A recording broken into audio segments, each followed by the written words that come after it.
Voilà les gars, petite vidéo tranquille aujourd'hui. Je vais te faire une vidéo un petit peu guide achat. Qu'est-ce qu'il faut vérifier lors de l'achat d'un nouveau véhicule, qu'est-ce qu'il faut contrôler une fois que tu l'as acheté et qu'est-ce qu'il faut faire. Et surtout, un tuto complet vidange pour les amateurs, ceux qui ne connaissent rien et ceux qui ne veulent pas se faire pigeonner 100 ou 200 € pour une vidange chez dans tous les garages, n'importe où là. Donc voilà, nouveau tuto. Voilà, comment faire sa vidange pour 60 balles tout seul. Voilà. Donc je vais te montrer ça en 2-2. Là je me dirige vers Carrefour. Parce que forcément. Forcément c'est pas cher. Et c'est là normalement on va pouvoir avoir les pièces. Et si on n'a pas ce qu'il faut, on ira chez Neuroto. Voilà. Donc on a aujourd'hui un Skoda Roommaster. Non, Roomster. Je sais plus. Qui affiche 300 000 km, mon gars, quand même, c'est pas rien. Bah, du coup, voilà, on va aller faire une petite vidange. C'est des amis à moi qui ont acheté ce nouveau bolide sur mes conseils, parce que forcément, c'est pas mal, tu vois. Après, il a beaucoup de bornes, mais il est très très bien entretenu. Tu vas voir le capot, tu vas voir, il y a que du... Toutes les pièces, elles sont neuves dans le capot, c'est énervé. Je vais du coup directement à Carrefour pour te montrer un petit peu ce qu'on achète. Il va falloir débourser un petit peu d'argent dans l'outillage, malheureusement, tu es obligé, hein. Mais bon, après, dis-toi que dès que tu as l'outillage, après, tu peux le refaire autant de fois que tu veux. Tu peux refaire autant de vidange que tu veux. Donc, c'est de l'investissement, on va dire. Il y a du monde quand même. Hein. Il est 14h, mais putain, la vache. Heure de pointe, carrément. Putain, il y a les keufs. Oh là là, attention. Regardez là. Donc voilà, en route, on y va. Et je vais te faire un petit guide stylé. Ah, déjà, en vrai, je peux commencer maintenant le guide. Quand tu achètes un véhicule, tu vérifies que tout fonctionne. Radio, air conditionné, chauffage, clim, clignotant, les phares, les commodos, enfin les lève-vitres, tout ça, c'est des trucs, ça peut être des pannes de mer, ça peut te coûter vite cher en vrai de vrai. Rien que dans l'intérieur, déjà t'as du taf, mon gars. Tu regardes s'il n'y a rien qui est fissuré, si tout marche bien. Bref, déjà, ça te prend déjà 5 bonnes minutes à l'intérieur. Bref, voilà. Là, t'as le nouveau centre Porsche de Chambourcy, voilà, magnifique. Et juste à côté, t'as pas pu voir, mais bref, il y avait le centre d'entraînement du PSG là, Poissy. Voilà, donc là on arrive à Chambourcy, mon gars, Chambourcy. Donc voilà, alors on va faire un tour, on va acheter les pièces, mec. Voilà, je te montre vite fait. Et il est bleu. Il est tout bleu, un vrai schtroumpf le truc. Voilà la gueule du truc. Putain. Donc il a 4 pneus neufs. Bref, bon, c'est pas mal. Ah, c'est un Roomster, mon gars. Roomster. Énervé. Donc voilà, belle bête. Pneus neufs. Là ici ça va. Il y a les disques plaquettes à l'avant, ils sont morts. Mais bon, bref, de toute façon, je vais te montrer en détail ce qu'il faut regarder après. Bon, je suis à Carrefour, en fait, je me rends compte qu'ils vendent que des filtres à air ici. Donc, on est baisé, on va devoir aller à Neuroto, c'est pas grave. Et, autre chose, les joints de vidange. Il y a ça, seul truc VV, c'est ça. Et c'est pas ce qu'il faut. Je vais regarder quand même derrière et c'est pas, il n'y a pas. Donc, on est baisé, on va aller chez VV. Chez VV, qu'est-ce que je raconte? Si jamais tu as besoin de faire une vidange, il faudrait que tu achètes ça, je pense que c'est pas mal. Je sais pas combien ça coûte. Ah là si, filtre à huile c'est là, attends, je suis trop con moi. Putain, j'ai même pas regardé. Attends, je vais chercher, je te dis. Bon, j'ai fait un peu le tour, j'ai tout regardé, il n'y a pas. Donc bon, il n'y a pas. On va chercher de l'huile du coup. Bon, je t'avoue, j'ai eu le choix. Je vais partir là-dessus. Alors c'est Carrefour, hein, c'est la 5,40. C'est pas cher, 26 balles. Parce que j'ai hésité avec un autre. C'était celle-ci. Sachant que là c'est 2 x 2. Ça fait 20, donc ça fait 40 balles pour les 4 litres. Tandis que elle, t'as 26 balles pour 5 litres. Donc ça vaut bien meilleur le coup. Et surtout que, voilà, ils m'ont dit d'essayer de dépenser le moins d'argent, quitte à mettre de l'huile de merde, ils s'en foutent. Donc, enfin de l'huile de merde, c'est pas de l'huile de merde, hein. Mais bon, c'est peut-être moins reconnu que de la Total ou quoi, tu vois. Et de toute façon, un 9 TDI, c'est increvable, donc on prend ça. Bon, j'ai trouvé mon petit bonheur. Ça, c'était la dernière vis qu'il y avait, donc je suis refait. Donc, voilà. Neuroto, les sangs de la veine. Bon, je viens d'acheter du coup 13,98 €. Bon, bref, au total, ça fait une révision à 40 €, tu vois. Le filtre à huile, le joint, le bouchon de vidange. Enfin, soit c'est le joint, soit c'est le bouchon entier. Bon, sur VV, souvent c'est le bouchon entier. Et l'huile. Au final, on s'en sort pour pas trop cher, mon gars. Là, c'est vraiment la vidange simple. Déjà, il n'y a pas de filtre à air, pas de filtre à gasoil, pas de filtre habitacle. Mais bon. Vidange simple, 40 balles. Moi je prends, frère. C'est parti. Bon, alors voilà, t'arrives, première étape, frein à main. Et tu ouvres le capot, logique. C'est le jeu de la pêche, mon gars. Ton cache, tu le retires. Tout simple. Voilà. Nick. Youpi. Le moteur, ça se présente comme ça. Tu as ton bouchon de remplissage qui est là. Le filtre à huile, il est ici. Donc là, c'est simple. Sur certains moteurs, c'est en dessous. Bref, sur celui-là, c'est là. Je vais te montrer vite fait le niveau d'huile. Parce qu'en fait, je fais la vidange pas pour rien. Hein. Je le fais pour l'entretien, on va dire. Mais aussi parce que le niveau est beaucoup trop haut, en fait. J'ai essuyé, on est d'accord. Hop. Hop, tu mets bien au fond. Hein. Hop. Regarde. Beaucoup trop haut le niveau. Abusé. Donc, c'est pour ça que je vidange. Le mieux, c'est que tu dévisses, mais tu laisses le bouchon dessus. Et là, tu laisses pour faire une entrée d'air, tu vois. Ensuite, tu mets un cric. Je te conseille fortement d'acheter un cric. Et pas de prendre les crics de voiture, là. Même si ça peut le faire, hein, ça dépanne. Mais bon, je te conseille fortement d'acheter un cric. C'est quand même mieux. Ça coûte dans les 50-60 balles. Une chandelle, très important pour la sécurité. Tu t'assures que tu es sur une surface plane et tu mets ton cric sur l'endroit prévu à cet effet. C'est-à-dire que tu as des petites encoches, tu peux mettre ton cric, ok. Alors chez VV, Seat, Skoda, tout ce que tu veux, souvent, c'est cette partie-là que tu peux mettre le cric, ok. Donc tu mets dessus.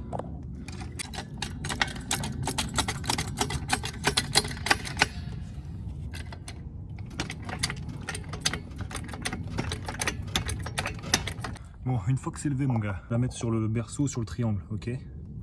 Bon, je viens de poser la chandelle sur le triangle, ok, mais je l'ai laissé quand même en contrainte là-dessus. Comme ça, tu as une double sécurité, on va dire. Du coup, maintenant, tu passes en dessous et tu enlèves le cache. Bon, pour les outils, je te conseille une mallette à outils, mais bon, il y en a qui ont des petits cliquets, des trucs peut-être à 15-20 balles. Ça fait largement le taf et t'as tout, tu vois. Bref, en l'occurrence, là, on va prendre un petit cliquet. Elle est où ma rallonge, là? Hop, une rallonge. Et je crois que c'est du 25, donc du Torx 25. Alors on est passé en dessous, hop, et donc tu as toutes les vis du cache à enlever.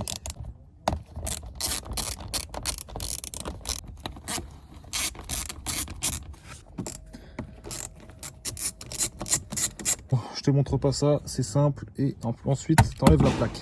Oh, la plaque est enlevée. Juste un conseil, si vous travaillez sur des diesels, mettez des gants. Parce que, bon là je me suis essuyé les mains, mais c'est une horreur. L'huile là partout là. Faites gaffe, faites gaffe. Bon, le cache il est là, on s'en fout. D'ailleurs il est dégueulasse, il faudra que je le nettoie. Oh, le tas de merde là. Ce qui nous importe c'est cette vis, ok. Donc c'est celle-ci qu'on va venir dévisser pour vider toute l'huile qu'il y a dans le moteur, ok. Le mieux c'est de le faire à chaud, comme ça part plus vite. Mais si tu fais ta vidange à froid, il n'y a pas de souci, ça va le faire. Mais bon, c'est plus longtemps à couler. Tu peux en profiter aussi pendant que l'huile elle coule pour faire un check-up un petit peu des trains roulants. Regarder si les biellettes sont en bon état, si elles sont pas percées. Regarder si le moteur est déjà à sa place. Regardez s'il n'y a pas des fuites d'eau, des fuites d'huile. Voilà.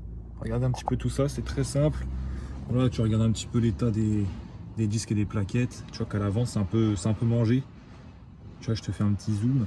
Tu vois que là, quand tu vois un écart comme ça, c'est que c'est un peu bouffé, quoi. Sinon, le reste, ça a l'air propre. Là, ça a l'air propre. Ça a l'air propre, c'est pas mal, j'aime bien. Bon, maintenant, tu prépares ton bac. Donc, tu as ton bac, tu ouvres ici. Ok. Et ici. Tu vas me dire pourquoi il faut ouvrir les deux. Parce que ici, du coup, ça fait un appel d'air. Quand ici, ça se remplit d'huile et que ça remplit tout, et ça coulera plus vite avec un appel d'air venant d'ici. Donc, voilà. L'équipe, tu prends un cliquet avec une douille de 19, tu mets ton bac en dessous. Il faut essayer de le mettre en fonction de la trajectoire. Si tu as par exemple une vis pile poil en dessous du bloc, la trajectoire sera vers le bas. Si par exemple ici, vu que ta vis est sur le côté, la trajectoire de l'huile, ça fera une espèce de... Tu sais, voilà quoi. Adapte ton bac en fonction. De manière à ce que ça ne coule pas à côté, d'accord? Déjà tu débloques ta vis parce que... Wesh. Non, c'est pas possible frère. Non, les gars. Attends. À la main, je l'enlève les gars. Prévois des chiffons parce que ça peut chier mon gars. Tu le fous dedans. Et tu dévisses ta vis de merde. Fais gaffe parce que sur certaines voitures, quand tu dévisses, ça coule direct. Donc, fais gaffe. Voilà.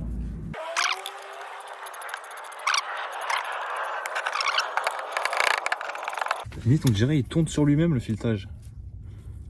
C'est pas possible les gars, c'est pas possible, wesh. On fait comment là? Dites-vous, la vis elle est foirée. Mais heureusement j'ai une technique. Putain, du coup le tuto il sert plus à rien. Mais bon, en vrai t'es censé enlever la vis, attendre que le liquide il coule dans le bac. T'attends 10 minutes, 15 minutes. Ensuite, de toute façon je vais t'expliquer le après. Bref, moi j'ai dû relier un compresseur à ça. Et en gros j'ai mis le tuyau à l'intérieur de là-dedans. Et en gros c'est un système de... Tu souffles. Et je pense que le mec, avant, qui a fait la vidange, c'est un gros enculé. Déjà il a foiré le bouchon. En plus il a mis trop d'huile. Putain. Enculé de merde. Tiens. Tiens. Parce qu'après c'est qui passe derrière? C'est moi. Bref, je fais ça. Et ben on se retrouve après.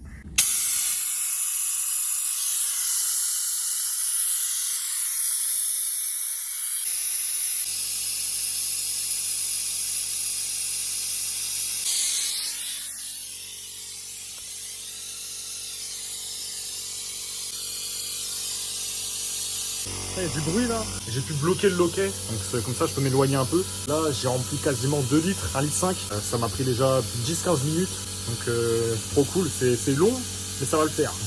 Écoute, on essaye d'autres méthodes, hein. Tu sais, quand t'es en galère, tu trouves des solutions mon gars, t'as pas le choix. Je sais même pas comment je vais faire, je pense que c'est mieux de... Ah, j'ai même pas de pâte à joint. La vis de vidange elle fuit, donc je peux même pas mettre de pâte à joint, j'en ai même pas. Je vais essayer de trouver une solution pour faire une petite étanchéité, même je sais pas. Je vais pas te montrer en vidéo parce que je pense que c'est... Je vais me faire insulter si je mets ça sur internet. Je vais essayer de faire un truc maison, je sais pas quoi, mais bref. Parce que là, dans tous les cas, le bouchon, tu peux plus l'enlever. Hein. Là, c'est le carter entier qu'il faut retirer. À tout. Dès que c'est bon, je te reprends, on fait le filtre à huile, je vais te montrer. Bon, j'ai enfin fini de vider cette merde. Ça m'a pris, je pense, 45 minutes. Au moins. Ensuite, tu mets une douille de 32 là-dessus, avec des rallonges. Hop. Et tu dévisses.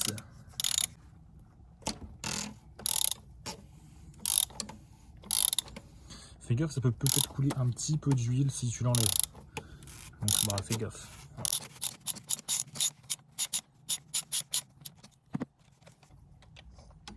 Là tu prends le chiffon puis tu retires le tout, ok? Ça ressemble à ça à l'intérieur, c'est un peu dégueu. Hein, donc voilà enlevé. Donc quand tu le retires, ça qui est comme ça, et ça c'est dedans. Comme ça, ok? Tu tires dessus et ça sort tout seul, ok? Après ça, tu nettoies toute cette merde, toute l'huile dégueu, tu nettoies ça, là, tu fais ça bien. Et tu as un joint ici qu'il faut enlever, ok? Tu mets le nouveau. Et après tu l'huiles avec de l'huile neuve. Bon, moi je fous de l'huile usagée, on s'en fout, ça revient au même. Mais bon, le mieux c'est de mettre avec de l'huile neuve, ok? Déjà, première chose, tu regardes si c'est le même. C'est le même, voilà. Faites bien gaffe, regarde si ici il y a le joint. Des fois il n'y est pas. Tu as tout nouveau joint ici. Tu retires celui-là et tu mets le neuf. Ok, simple. L'ancien joint, je l'ai enlevé. Le nouveau, je l'ai installé. Il est là, il est graissé. Hop. Ensuite, tu prends ton nouveau filtre, tu le fous dedans et tu clipses. Et voilà, c'est tout. Ensuite, ça, tu le remets là-haut. Mais je vais nettoyer aussi là-dedans et je te le remets direct. Alors pour nettoyer, tu prends du nettoyant frein. C'est très très bien. Ça dégraisse super bien. Et si tu veux faire encore plus les choses bien, tu prends un aspirateur comme moi. Tu le fous dedans et t'aspires la merde. Et tu nettoies et tu aspires la merde. Je peux pas te filmer mec, tu vois, c'est dégueulasse. Bon, une fois que c'est propre, tu fous ça dedans et tu visses. Voilà, dès que ça bloque, tu arrêtes. Hop, voilà. Nickel. Logiquement, tu es à cette étape, tu changes le joint de vidange donc en dessous. Donc tu es censé remplacer le joint de bouchon de vidange, donc soit le joint, soit la vis complète comme là. Ça dépend des constructeurs. Donc tu remets ça, tu resserres ça bien. Ça, par contre, il faut bien le serrer, mais pas non plus trop forcer comme un porc. Voilà. Tu peux tordre des trucs ou faire un défiletage comme là. Donc tu fais ça bien. Dès que tu remets la vis en dessous, tu peux remettre de l'huile neuve et tu fais ton niveau. Bref, je te montre ça juste après. Là, je t'ai mis un bouchon, frérot. C'est plus un bouchon de vidange, c'est un bouchon définitif. Non, je vais pas te montrer. J'ai honte. Non, j'ai honte. J'ai honte. Bref, du coup, faut remettre de l'huile. Alors sur ce moteur, je crois que c'est 3 litres 8, enfin 4 litres, un truc comme ça. Mais en tout cas, c'est pas les 6 litres 5 qui m'a foutu là-dedans, là. Putain. Remettre de l'huile, je pense que tu sais faire. Au pire, tu prends un entonnoir si t'es pas sûr. Tu remplis, bim, tu regardes ton niveau. Donc forcément, t'essuies ton premier coup, après tu regardes. Voilà. Tu vois le niveau là? Il est quasiment bon. Ce qu'il faut faire avant de dire oh c'est fini machin. Tu fais ça, tu remets ton bouchon. Le cache, tu peux t'en foutre pour l'instant. Tu peux la laisser lever, la voiture, on s'en fout. Tu démarres et tu laisses, je sais pas, 10-20 secondes, histoire que le circuit d'huile se remette un peu partout. Tu vérifies que tu n'as pas une vitesse. Bim, tu démarres. Voilà. Attends entre 10 et 20 secondes, quoi. Avant de faire quoi que ce soit, dès que tu coupes le moteur, tu regardes si t'as pas de fuite. Tu regardes si ton bouchon il est bien mis. Là, il n'y a pas de fuite. Voilà. De toute façon, le bouchon, dans tous les cas, il y est. Bon, bref. Une fois que c'est bon, tu laisses reposer un petit peu, histoire que l'huile redescende. Du coup, en attendant, ce que je vais faire, c'est que là, je vais te montrer un petit peu les points à regarder quand tu vas acheter une nouvelle voiture. Je t'avais montré l'intérieur, ce qu'il y avait à contrôler. Maintenant, au niveau de l'extérieur. Quelque chose qu'on oublie souvent, même qu'on ne fait jamais, je pense. Regardez l'angle des roues. C'est-à-dire que tu peux vite voir si ta voiture, bon là, elle est levée, donc ça va fausser la donne. Mais tu peux vite voir si ta voiture elle a pris un choc ou pas. Si tu te mets face à la voiture comme ça, tu verras direct si tu as des trucs à régler. Ça, c'est les choses qu'il faut regarder parce que des fois, ça peut arriver d'acheter des voitures et tu as une roue droite et au final, tu as peut-être un train arrière qui est foireux ou un train avant qui est niqué. Ou alors un para à faire, bref. Ensuite, forcément, l'état des pneus. Tu te mets là-dessous, tu regardes au niveau de l'épaisseur et au niveau de l'usure, l'extérieur jusqu'à l'intérieur. Voilà. Tu regardes l'état des disques, tu mets ton doigt comme ça et tu essaies de voir si tu touches le bout ou si c'est lisse. Là pour le coup c'est lisse. C'est un petit peu rouillé mais c'est lisse. Donc là les disques sont bons. Plaquettes c'est pareil, tu regardes. Tu vois qu'il reste pas trop beaucoup de plaquettes. Et là il en reste pas beaucoup. Tu vois. Donc là c'est pareil, tu me dis il y a peut-être les plaquettes à faire. À l'avant tu fais exactement la même chose. Le moteur ce qu'il faut regarder c'est s'il y a de l'huile, s'il y a du liquide. Si tu vois des taches, des trucs bizarres. Tu regardes l'état de la batterie, si elle a l'air bonne, si elle est vieille d'il y a 40 ans. Le mec tu lui demandes un petit rabais de 100 € parce qu'une batterie ça coûte cher. Tu regardes les pièces par exemple qui ont été changées. Là tu vois que l'alternateur il est quasiment neuf. Enfin je pense qu'il a été changé. Le lecteur d'admission ici il est tout neuf, il brille, il a été changé. La vanne c'est pareil. Faut que tu regardes s'il y a des fuites d'huile, des fuites de liquide de refroidissement. Liquide de frein, bon, il n'y en aura pas, mais bon on sait jamais. Tu regardes le niveau d'huile, tu vois, parce que là par exemple la voiture je l'ai achetée, le niveau d'huile, il y a 2 litres de trop, même plus. Résultat des courses, voilà, tu as ça à nettoyer, tu as une vidange à faire. Bref, c'est de l'argent. Après, bah, tu connais, tu regardes sur Histovec, tu regardes sur Car Vertical, même si tu as la possibilité d'avoir ça. Après, tu te débrouilles, tu te débrouilles. Bon, maintenant que ça c'est fait, on va faire le niveau d'huile. Bon, bah voilà, du coup, c'est fini pour le tuto vidange, tuto machin, truc muche, voilà. Tu refais ton niveau d'huile une fois que la voiture est bien plane. Voilà. Bisous.